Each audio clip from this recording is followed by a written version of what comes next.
Assalamualaikum warahmatullahi wabarakatuh.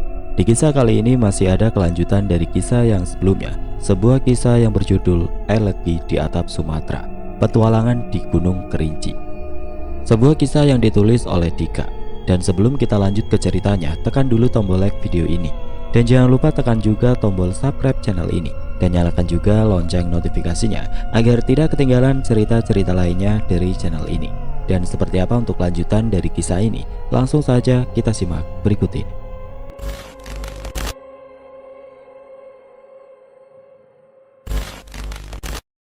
Beberapa saat kemudian, pemandangannya keren banget, teriak Anjar yang baru saja sampai di puncak Kerinci.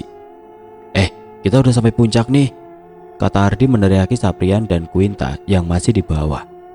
Ya Tuhan, indah sekali ciptaanmu. Nisa bersujud dan menangis setibanya di puncak Kerinci. Sementara Saprian dan Quinta masih tertati-tati berdua. Sayang, ntar kita turunnya terakhiran ya. Ada yang mau gue omongin, kata Saprian dengan napas ternganga. Sampai di puncak aja belum, udah ngomongin turun. Gue serius. Iya, jawab Quinta sambil terus berjalan memotong Saprian. Sementara itu, Sa, fotoin gue dong. Anjar meminta tolong pada Nisa. Ya udah, mana kameranya? Ya pakai kamera DSLR lo duluan. HP gue di body packnya si Sapi. Lah, aku nanya soal kamera, dijawab HP. Ya kan di HP gue juga ada kameranya. Jadi buat foto kalian cuma pakai kamera HP? Soalnya kita berangkat dadakan, jadi gak sempet pinjam kamera pocket atau DSLR. Terus kenapa HP-nya bisa ada di si Sapi? Selidik Nisa. Karena HP kami digabung dalam satu body pack, biar enak bawanya, terang aja. 5 menit berselang, Quinta dan Saprian pun sampai di puncak. Saprian berteriak heboh. Wah, puncak! Aduh, kenapa harus keluar di sini sih? Gerutu Saprian yang baru saja tiba di puncak. Ia tampak memegangi perutnya. Makanya jangan banyak gerak, Quinta mengingatkan. Udah keluar ya? Tanya Ardi yang kasihan melihat Saprian. Dikit, jawab Saprian dengan wajah mulasnya. Kenapa tuh si Sapi? Tanya Nisa sambil berjalan ke arah Saprian dan meninggalkan Anjar begitu saja. Tunggu, fotoin gue lagi, teriak Anjar yang sudah berpose keren di plang bertuliskan Puncak Kerinci, tetapi malah diabaikan Nisa. Masih bisa lo tahan? Tanya Ardi pada Saprian. Enggak, jawab Saprian. Anjing, pinjem bayonet dong, gue mau buat lubang nih, buat boker. Anjar memberikan bayonetnya pada Saprian yang langsung bergegas lari ke arah bebatuan. Tuh bayonet udah gak layak buat motong sayur lagi deh, keluh Quinta. Tenang aja, pisau di tenda kami masih steril kok, ujar Nisa menjawab keluhan Quinta. Mereka berempat pun berfoto secara bergantian di plang bertuliskan Puncak Kerinci, meninggalkan Saprian yang sedang sibuk mengurus hajatnya.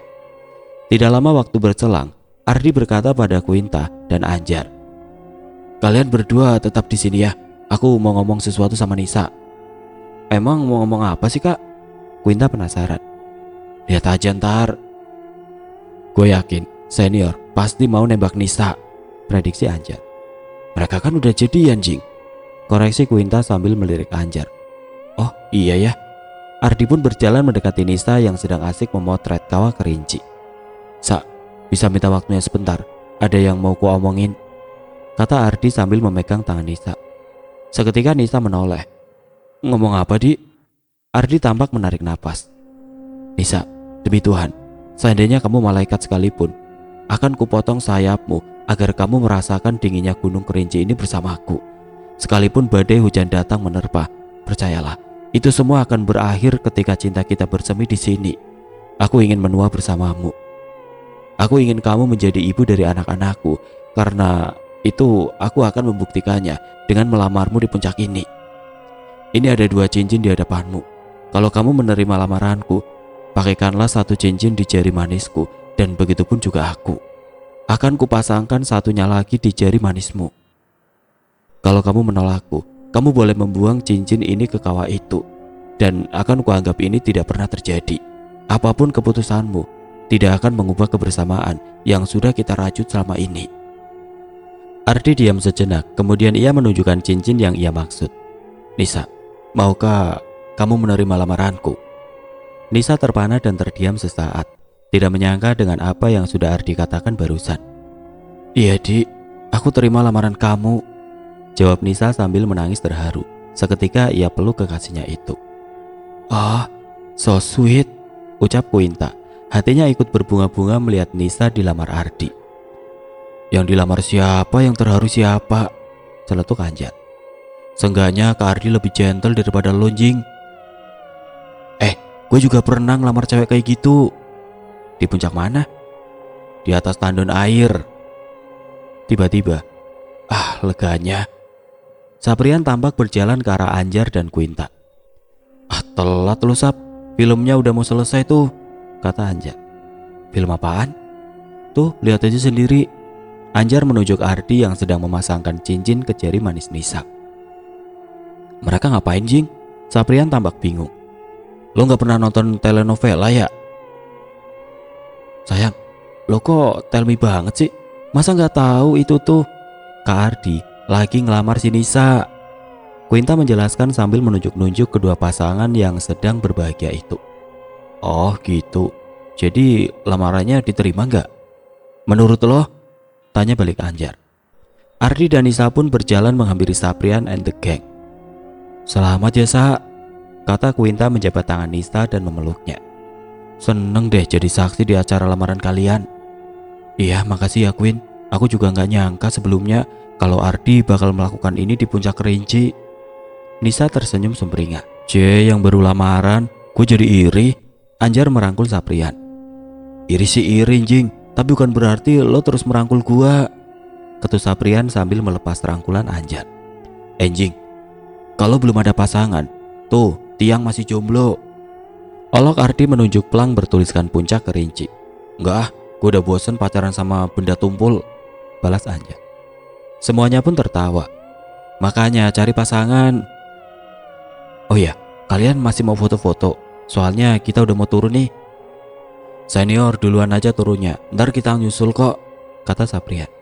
Ya enggak lah, baru aja kenapa sih? Soalnya si Sapi mau ngomong sesuatu sama tuan putrinya, makanya duluan aja. Ayo, mau ngelamar Quinta juga ya? Enggak sumpah, tegas Saprian. Udahlah, kamu itu penipu gagal Sap, ledek Nisa tidak percaya. Beneran, gue bukan mau ngelamar, Saprian menegaskan lagi. Ya udah kalau gitu, tapi ntar ceritain ya kalau udah turun. Kita tunggu di bawah loh, kata Nisa sambil berjalan turun bersama Ardi. Setelah Ardi dan Nisa turun, Saprian and the gang yang masih berada di puncak melanjutkan berfoto-foto. Mereka tidak mau melewatkan momen tersebut. Momen yang sudah mereka rencanakan dan mereka nanti-nanti. Momen yang mereka impikan selama perjalanan. Momen di mana mereka berdiri di dataran tinggi di tanah Sumatera. 5 menit berselang setelah mereka puas mengambil setiap momen di puncak dan mengabadikannya dalam bentuk gambar yang tersimpan di masing-masing ponsel. Mereka bertiga memutuskan untuk istirahat lebih lama lagi di batu besar dekat kawah Gunung Kerinci. Logistik utama yang tersimpan rapi di dalam daypack Saprian pun dibuka, berisi makanan yang sengaja mereka beli untuk dimakan di puncak. Minumannya masih hangat, kata Quinta sambil menuangkan kopi dari termos kecil ke cangkir plastik yang diambilnya dari daypack Saprian. Terima kasih Tuan Putri, ujar Saprian sambil menyeruput kopi tersebut. Ia pun mengunyah makanan ringan dengan nikmat tiada tara. Hari itu tidak hanya Saprian, tetapi Anjar dan Quinta pun merasakan momen yang tidak akan mereka lupakan. Menikmati pemandangan yang luar biasa, seakan mereka sedang menikmati sarapan di negeri langit yang dikelilingi awan-awan yang cerah juga indah. Cuaca saat itu benar-benar bersahabat dengan mereka. Hasil jeripayah mereka datang ke sini terbayar lunas.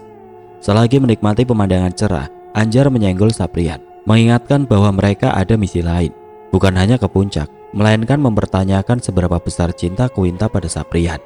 Seberapa jauh hubungan mereka akan diperjuangkan nanti. Anjar berbisik, sekarang waktunya. Saprian pun langsung mengerti.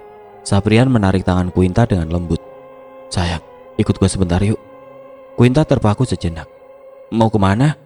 Udah ikut aja. Mereka berdua pun melangkah ke pinggir kawah. Setibanya di sana, sayang, Sebenarnya udah lama gue mau ngomong ini, tapi sekaranglah waktunya yang tepat, kata Saprian hati-hati. Mau ngomong apa? Quinta gelagapan. Udah 6 tahun lebih kita jadian. Kayaknya kalau gini terus, kita gak bakal sampai ke pernikahan deh. Jadi, sayang maunya gimana? Tanya Quinta tidak mengerti.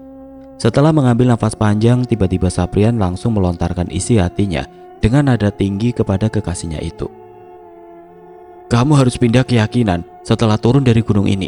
Mungkin dengan cara itu cinta kita bisa direstui. Ini harus kita lakukan. Karena kalau enggak, sampai kapanpun papa sama mama kamu gak bakal merestui hubungan kita. Mendengar itu Quinta terkejut bukan main. Bibirnya bergetar. Ah, enggak. Pokoknya gak mau. Kenapa bukan kamu aja yang pindah keyakinan? Tolak Quinta tegas. Matanya mulai berkaca-kaca. Kalau kita masih sama-sama egois, keras kepala dan gak ada yang mau ngalah, lebih baik kita berdua mati di sini. Tegas Saprian sambil memegangi kedua bahu Quinta dengan kedua tangannya. Mati? Maksudnya mau lompat dari kawah ini? Tanya Quinta dengan perasaan cemas. Ya, dengan terpaksa harus aku lakukan setelah melemparmu. Wajah Saprian tampak semakin serius. Lah, terus gue gimana? Tiba-tiba Anjar menyeletuk sambil menunjuk dirinya yang terkejut mendengar ucapan Saprian yang di luar rencana. Anjar pun berdiri dan berjalan mendekat. Lu akan jadi saksinya anjing, gertak Saprian pada Anjar. Enggak ah, gue gak mau jadi saksi orang mati. Bukannya ini ide kita berdua, bentak Saprian. Iya emang, tapi skenarionya gak sampai lo berdua mati. Jadi ini udah kalian rencanakan dari awal? Tanya Quinta penuh amarah sambil menepis kedua tangan Saprian dari bahunya. Sorry Queen, gue kasihan lihat si sapi. Kayaknya dia tersiksa banget karena cintanya gak direstui sama orang tua lu. Makanya gue kasih ide itu, jawab Anjar dengan perasaan bersalah. Plak. Quinta menampar Anjar. Lu udah gila ya? Jadi lu yang nyuruh cowok gue buat maksa pindah keyakinan di puncak ini? Lah, kok nampar gue sih? Asal lo tahu ya, hal ini gak bakal terjadi kalau bukan atas keinginan cowok lu. Bentak Anjar yang tidak terima ditampar Quinta. Jadi sekarang pilih mana? Mati atau pindah keyakinan? Bentak Saprian lagi sambil menarik tangan Quinta dengan paksa. Sayang, kok lu bisa sekasar itu sih? Quinta menatap mata Saprian dengan tangis. Akhirnya Awan pun bergerak seolah menjadi saksi bisu atas kejadian ini. Quinta yang berada dalam tekanan akhirnya menuruti permintaan kekasihnya untuk pindah keyakinan. Quinta yang sudah mengusap air matanya pun siap menjalani peribadatan orang yang pindah keyakinan pada umumnya. Wih, mantap. Ini baru namanya cinta. Komentar Anjar mencoba menenangkan suasana. Ya udah, kita turun yuk, ajak Saprian sambil merangkul Quinta. Ketika mereka bertiga menuruni puncak, tiba-tiba kabut tebal menutupi jalur. Konsentrasi Quinta mulai hilang. Tanpa disangka, ia tersandung batu dan jatuh berguling ke bawah. Pelipisnya berdarah akibat membentur batu. Quinta pun pingsan seketika. Anjar panik. Saprian pun tampak kalut. Ia tidak bisa menyadarkan kekasihnya. Akhirnya Saprian memutuskan menggendong Quinta hingga ke sel tertiga. Kenapa Sap? Tanya Nisa yang sedang memasak nasi di depan tenda. Ia terkejut melihat Quinta digendong. Jatuh waktu turun, jadinya gini deh, jawab Saprian masih menggendong kekasihnya. Dasar cowok, gak bisa jaga ceweknya sendiri. Jadinya gini deh, celetuk Nisa. Bawa masuk ke tenda sana. Ya udah, kita tunggu Quinta sampai sadar, baru melanjutkan perjalanan, usul Ardi. Anjing, ngapain lu di situ? Tanya Nisa melihat Anjar yang duduk jongkok di depan tenda. Lagi liatin simulasi buat boker, celetuk Anjar. Ardi menepuk jidat. Temenin aku ambil air. Iya anjing, temenin sana, Nisa menyuruh Anjar. Iya bawel, gerutu Anjar sambil mengikuti Ardi dari belakang turun ke tempat mata air. 6 jam berlalu, Quinta pun mulai tersadar. Di mana ini? Tanyanya linglung. Di tenda Queen, jawab Nisa sambil menyodorkan teh hangat. Minum dulu nih. Yang lain mana? Tanya Quinta sambil berusaha duduk. Tuh, lagi pada di luar tenda. Nisa menyibak pintu tenda. Aduh, Quinta memegang luka di kepalanya yang sudah diperban. Apa yang terjadi? Kata si sapi, tadi kamu jatuh waktu turun. Ini udah jam berapa? Jam 4 sore. Terus kenapa belum packing? Kita mutusin pulangnya besok, jawab Nisa tersenyum. Kenapa harus besok? Karena kamu belum pulih, Queen. Gue masih kuat kok. Quinta mencoba meyakinkan Nisa. Udah, gak usah dipaksain. Gak baik juga kita turun malam ini. Tiba-tiba pintu tenda dibuka dari luar. Udah sadar ya? Saprian masuk ke tenda sambil membawa mangkuk berisi mie rebus yang dimasaknya buat Quinta. Makasih. Quinta mengambil mangkuk dari tangan Saprian. Malam pun datang bersamaan dengan hujan deras serta suara petir yang menggelegar tidak henti-hentinya, membuat mereka takut untuk melakukan aktivitas di luar tenda. Aduh, ini perut gak bersahabat bener sih, keluh Saprian yang tidak kuasa menahan mulasnya. Mau boker lagi ya, Sap? Tanya Anjar. Pakai nanya lagi. Nih, Bayonet, cari tempat yang jauh ya.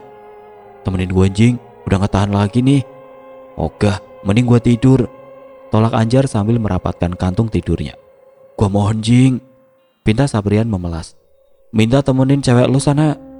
Atau ke Ardi, usul Quinta. Ya udah, Saprian keluar tenda sambil memakai headlamp dan jas hujan. Akhirnya pergi juga tuh sapi. Untung dia gak boker di sini, ucap Anjar yang sudah mengambil posisi tidur. Senior, senior, bisa minta tolong gak? Teriak Saprian yang sudah berdiri di depan tenda Ardi. Tolong apa? Tanya Ardi dari dalam tenda. Temenin gua cari tempat buat boker, teriak Saprian. Orangnya udah tidur, jawab Ardi singkat. Saprian yang sudah tidak tahan lagi akhirnya memutuskan ke bawah sendiri. Saat itu ia baru sadar kalau lupa membawa botol air. Akhirnya ia punya ide untuk mencari lokasi buang hajat di dekat tempat mata air.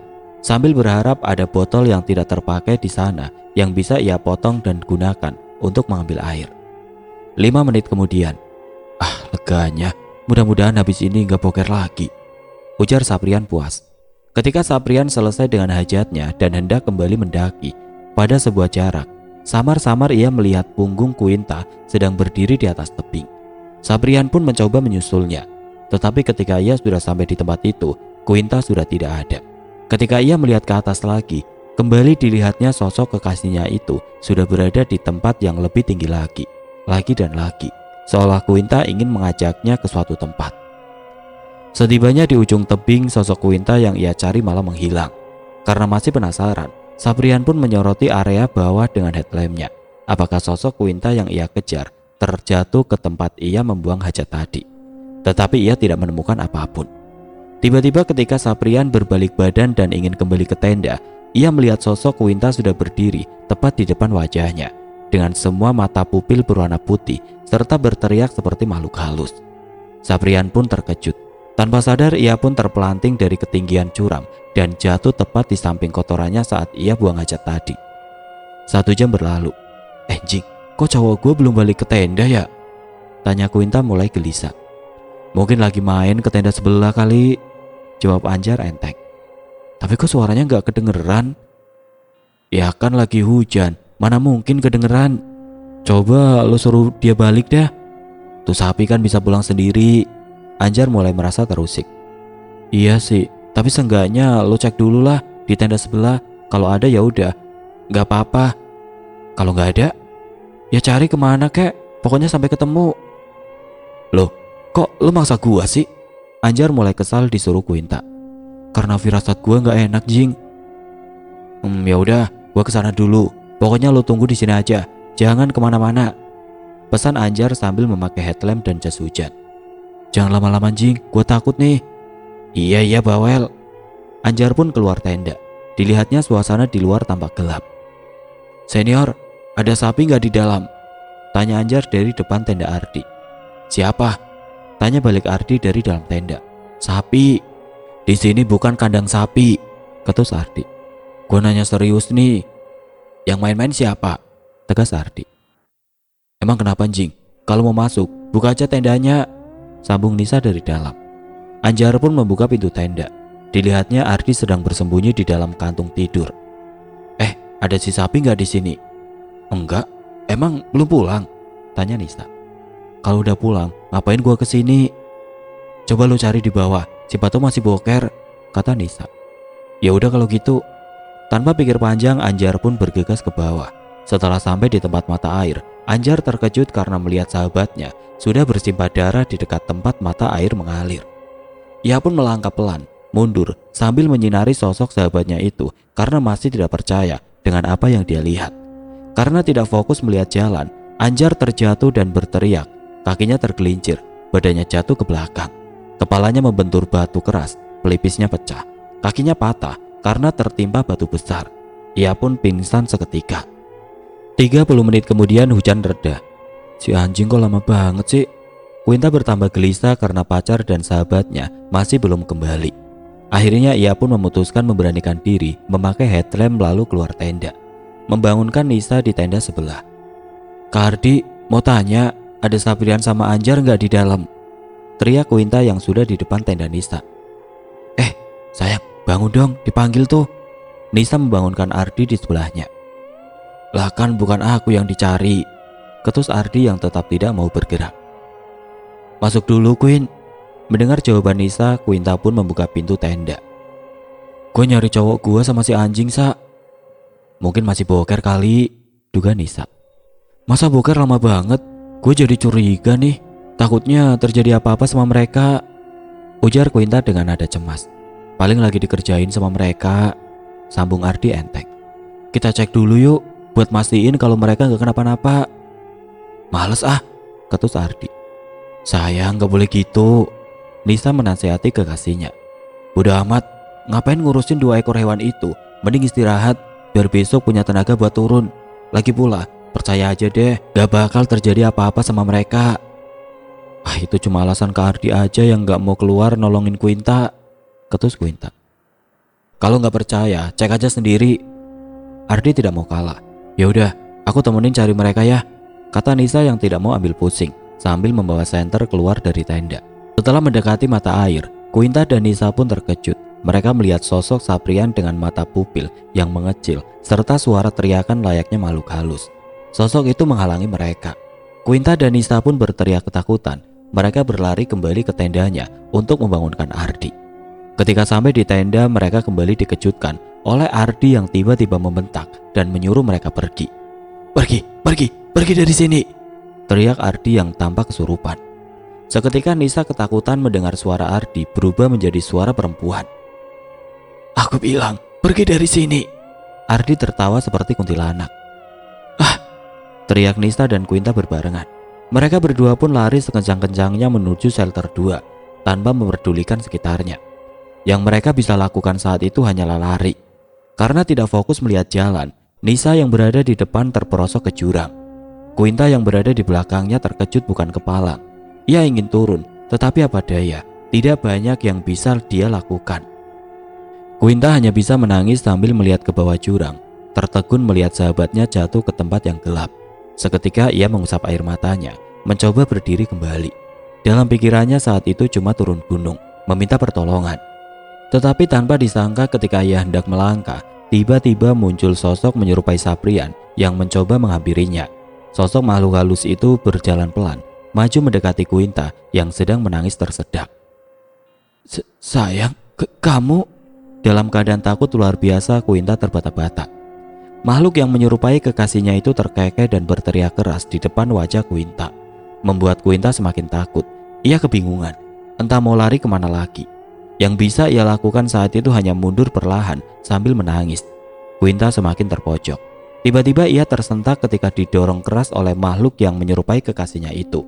Tanpa diduga, ada patahan ranting kayu yang menancap ke tenggorokannya dari belakang. Ternyata ranting itu merupakan ranting yang tidak sengaja ia patahkan kemarin sore, sewaktu mendaki ke shelter 3. Quinta pun tewas dalam sekejap. Esok harinya ketika matahari telah terbit, Nisa yang semalam terperosok ke jurang tiba-tiba sudah bersandar kelelahan di pohon depan pintu masuk Gunung Kerinci. Seingatnya, malam itu dalam keadaan setengah sadar, ia merasa seperti digendong seorang lelaki memakai jas hujan warna merah. Tetapi entah mengapa pagi ini setelah terbangun, ia sudah berada di bawah sebuah pohon. Semakin lama ia bersandar di pohon itu, semakin ia mengingat lagi kejadian semalam. Nisa yang masih tidak percaya akan kejadian semalam mulai menggerakkan tubuhnya. Ia mencoba berdiri, tetapi apa daya, Kaki kanannya yang terkilir tidak mampu menopang tubuhnya. Beberapa kali ia mencoba berdiri, pada akhirnya tetap terjatuh lagi. Ketika harapan untuk mencari bebatuan hampir pudar, ia melihat sesosok perempuan sedang memancing di genangan air. Apa kamu mendengarku? Aku butuh bantuan, teriak Nisa sambil menyeret tubuhnya mendekati Cantiki yang bergeming sedikit pun. Kamu perempuan yang di pos itu kan? Jawab aku. Nisa sudah sangat kelelahan, tetapi tetap memaksakan diri menyeret tubuhnya mendekati Cantiki. Aku mohon, tolong aku. Nisa mulai menangis. Apa? Tanya Cantiki dengan wajah polosnya sambil memutarkan lehernya terpatah-patah seperti boneka porselin ke arah Nisa. Tolong, teriak Nisa lagi. Lontong. Hari menjelang sore, langit tampak gelap dan awan mendung tebal. Di pos pendaftaran, Igun sedang duduk sambil membaca koran, ditemani secangkir kopi hangat. Tiba-tiba ia didatangi Jensen, yang datang membawa seorang perempuan yang ia tinggal di mobilnya. Ada tamu, sapa Igun ketika melihat Jensen masuk ke pos. Ada tuan rumah, balas Jensen sambil terkekeh. Bagus juga tuh topi rimbanya, beli di mana? Bukan, ini topi koboi, bantah Jensen. Oh gitu. Tapi kalau abang menyebutnya itu topi rimba? Bukan, ini topi koboi, tegas Jensen lagi. Iya, kamu bener, ini topi koboi, ujar Igun sebal. Oh ya, ada apa kesini? Bukan, ini topi koboi, tegas Jensen sekali lagi. Abang gak tanya itu, bentak Igun terpancing emosi. 5 menit berselang, Jensen pun menceritakan kejadian pagi tadi pada Igun. Terus cewek itu ada di mana? Tuh, di mobil, jawab Jensen sambil menunjuk perempuan dalam mobil. Bawa dia masuk ke pos, suruh dia duduk di bangku ini, kata Igun sedikit panik. Oke, Jensen bergegas kembali ke mobil. Tidak lama kemudian ia sudah kembali ke pos sambil menggendong seorang perempuan yang tidak bisa berjalan. Jensen mendudukkan perempuan di bangku depan meja Igun. Tolong aku bang, kakiku patah dan teman-temanku yang lain masih di dalam hutan, pinta Nisa terburu-buru setelah duduk di depan Igun. Sabar, kita urus dulu satu-satu. Apa enggak sebaliknya kita bawa dia ke rumah sakit terdekat dulu bang, usul Jensen. Kalau bisa disembuhkan di sini, buat apa dibawa ke rumah sakit, bantah Igun. Tapi kakinya kan patah, bukan luka ringan. Justru itu, jangan dulu dibawa ke rumah sakit, kata Igun sambil memegang kaki Nisa. Igun memang sedikit banyak paham soal ortopedi. Nisa menggeram kesakitan. Pelan-pelan bang, sakit. Ini bukan patah kaki, engsel kakinya saja yang terlepas dari posisi awal, diagnosa Igun. Jadi bisa nggak disembuhin? Jensen penasaran. Ya bisa, tapi ini pasti sakit. Nggak apa-apa bang, asalkan sembuh, rinti Nisa. Oke, baiklah, sekarang kamu gigit bajumu dan pegang tangan Jensen kuat-kuat ya. Nisa pun mengikuti saran Igun. Tidak lama kemudian, Nisa berteriak kencang saat struktur tulang kakinya diperbaiki Igun. Setengah jam berlalu, teriakan Nisa pun mereda. Igun yang baru saja menyembuhkan kaki Nisa menyodorkan teh hangat dan handuk kecil basah untuknya. Diminum dulu, dan ini gunakan untuk membersihkan wajah yang kotor. Terima kasih banyak bang. Kamu perempuan yang naik sama Ardi kan? Tanya Igun spontan. Iya, tapi Ardi dan yang lain masih di atas. Apa yang terjadi pada kalian? Wajah Igun tampak serius.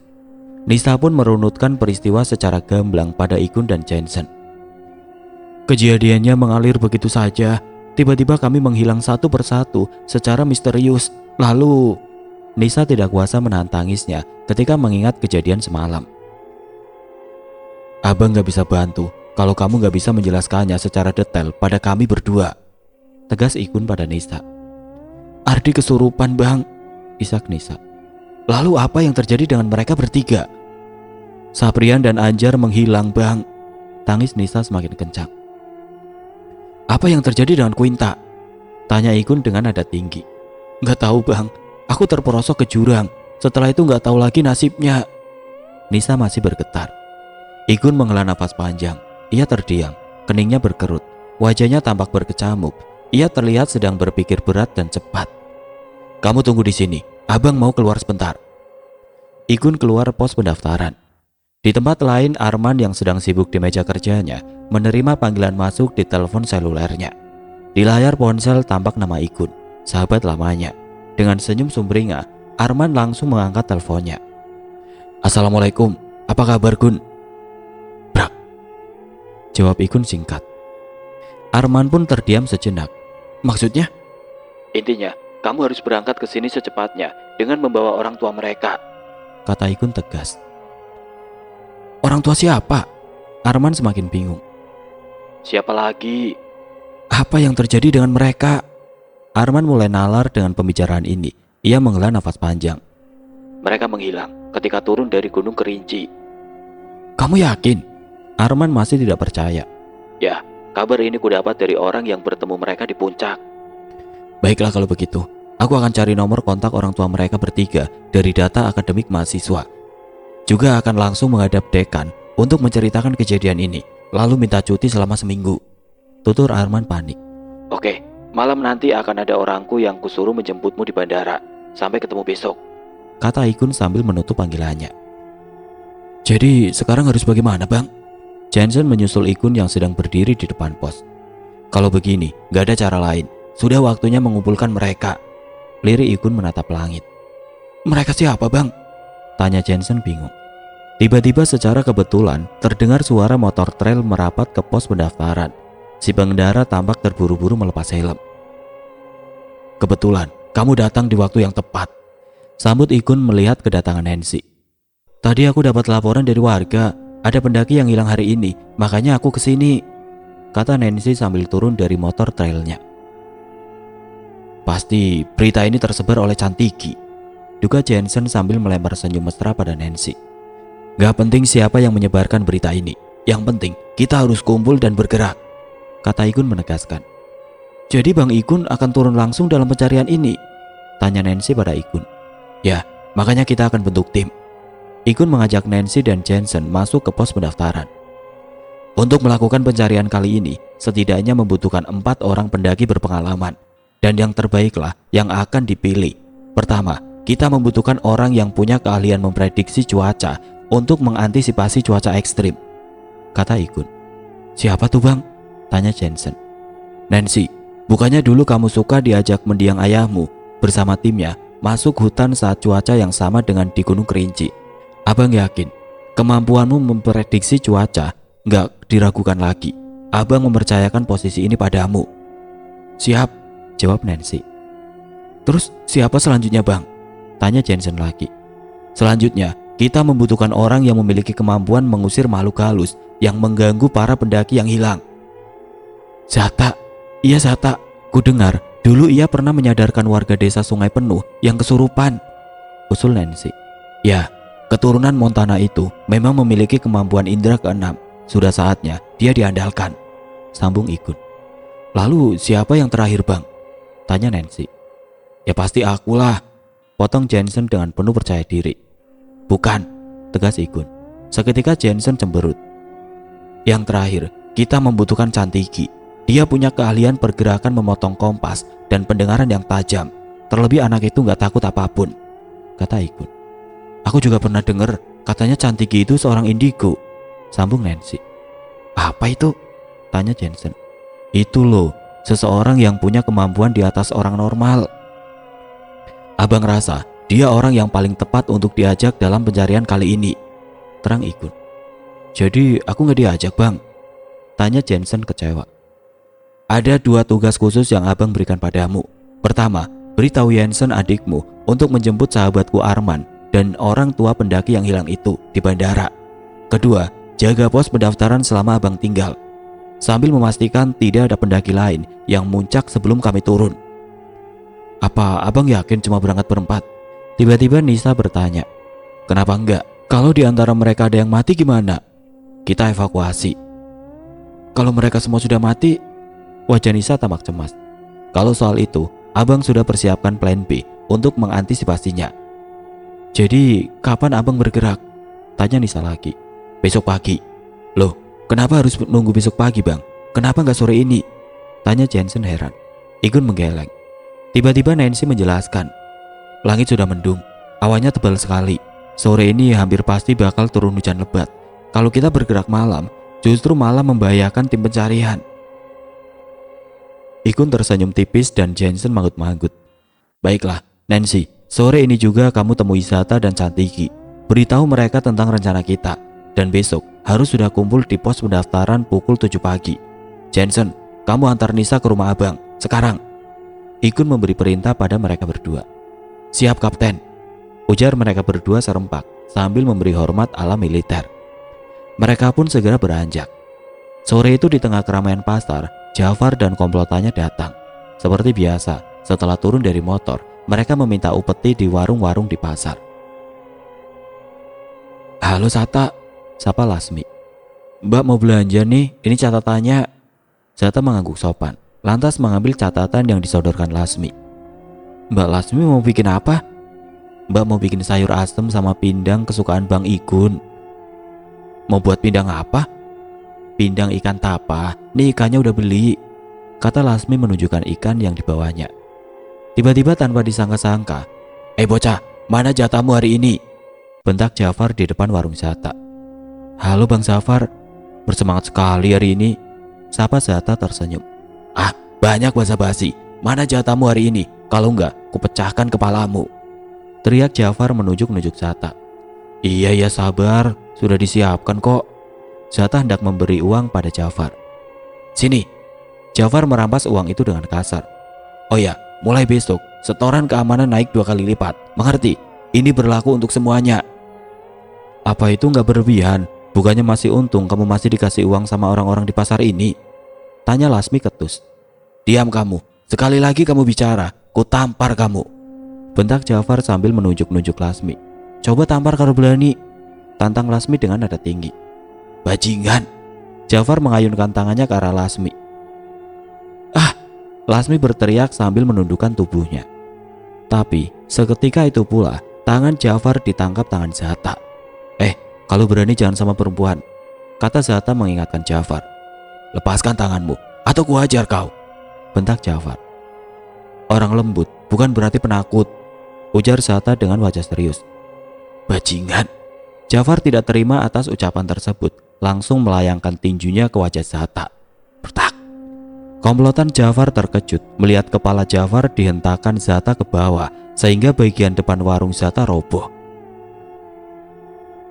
Majulah, tantang Zata pada komplotan Jafar. Kabur, teriak komplotan Jafar. Mereka lari pontang-panting ketika melihat bosnya pingsan bersimbah darah. Terima kasih, ujar Lasmi yang masih terkejut melihat Jafar dikalahkan Zata dengan satu hentakan. Orang-orang di pasar yang melihat kejadian itu sontak menepuki aksi heroik Zata. Zata menang, tiba-tiba ada yang teriakan. Kenapa tiba-tiba di sini? Tanya Zata yang sedikit terkejut melihat kehadiran Nancy. Ada hal penting yang harus aku sampaikan, jawab Nancy. Ada istri kapten rupanya. Nancy mengangguk pada Lasmi yang sudah berdiri di depannya. Lasmi tersenyum. Oh iya Zat, jadi orang ini mau diapain? Tanya Lasmi sambil menunjuk Jafar. Nanti biar aku bawa ke rumah sakit. Ngapain dibawa ke rumah sakit? Buang-buang uang Zat, lebih baik serahin aja ke pihak berwajib, usul Lasmi. Ya enggak lah, kasihan, biar aku yang nanggung biaya pengobatannya, hitung-hitung amal. Keren Zat, kamu yang ngajarin orang, kamu juga yang nanggung biaya pengobatan, puji Nancy. Berani berbuat, harus berani bertanggung jawab. Oh iya, ini uangnya, Mbak pulang duluan ya. Iya Mbak, salam untuk Berry ya, balas Zata ramah. Lasmi pun pamit. Nancy mendekati Zata. Kamu tahu nggak kabar hari ini? Ada pendaki hilang di Kerinci. Iya tahu, terus kenapa? Tanya Zata sambil memindahkan badan Jafar ke dalam warung. Besok pagi ditunggu Bang Igun di pos pendaftaran buat nyelamatin mereka. Baiklah, biar sekalian bisa ngingetin mereka soal kewajiban yang belum dipenuhi. Apa itu? Tanya Nancy penasaran. Waktu mereka belanja di sini. Kenapa? Mereka lupa bayar, jawab Zata kecewa. Ya ampun, ternyata hal sepele. Nancy lebih kecewa mendengar jawaban Zata. Justru karena hal sepele itulah sesuatu yang besar bisa terjadi. Iya. Oh ya, malam ini siapin aja kelengkapan buat hiking sama rescue. Karena alat-alat pendakian yang hilang itu masih tertinggal di shelter 3. Soal P3K, biar aku yang bawa. Yaudah ya, aku mau cari Chantiki dulu.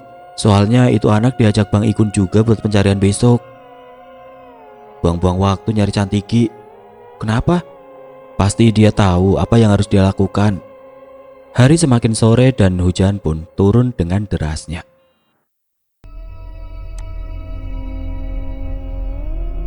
Oke teman-teman, sampai di sini dulu ceritanya. Nantikan kelanjutan kisah ini di video berikutnya. Agar tidak ketinggalan, klik tombol subscribe channel ini dan nyalakan lonceng notifikasinya. Wassalamualaikum warahmatullahi wabarakatuh.